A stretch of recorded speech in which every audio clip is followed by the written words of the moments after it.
চিংড়ি মাছের ভর্তা আমরা কম বেশি সবাই বাসায় তৈরি করে থাকি, কিন্তু হোটেলের চিংড়ি ভর্তার আলাদা একটা বিশেষত্ব আছে যা আমরা সবাই পছন্দ করি। তাই আজ আমি আপনাদেরকে দেখাবো একদম হোটেল স্টাইলে চিংড়ি মাছের ভর্তার রেসিপি।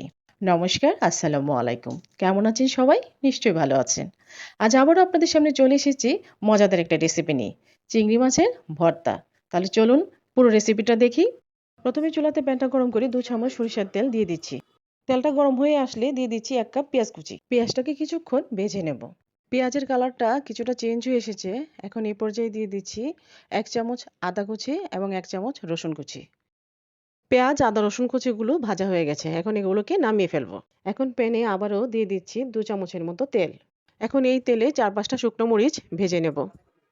শুকনো মরিচগুলো ভাজা হয়ে গেছে। এখন একটি পাত্রে এগুলোকে নামিয়ে নিচ্ছি।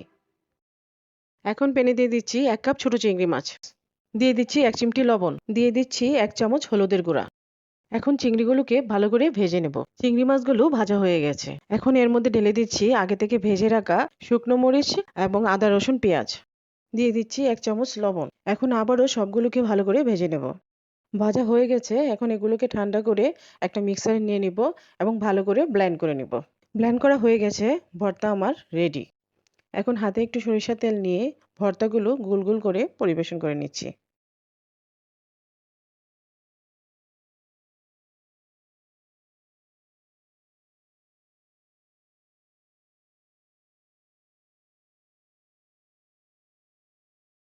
আমার গোল গোল করে সাজিয়ে নেওয়া হয়ে গেছে। তো বন্ধুরা, বাড়িতে সবাই এইভাবে চিংড়ি মাছের ভর্তাটা বানিয়ে দেখবেন এবং কেমন হয়েছে তা অবশ্যই আমাকে কমেন্ট করে জানাবেন। যদি আমার এই ভিডিওটি ফেসবুক থেকে দেখে থাকেন তবে অবশ্যই আমার পেজটি ফলো করবেন এবং লাইক করবেন।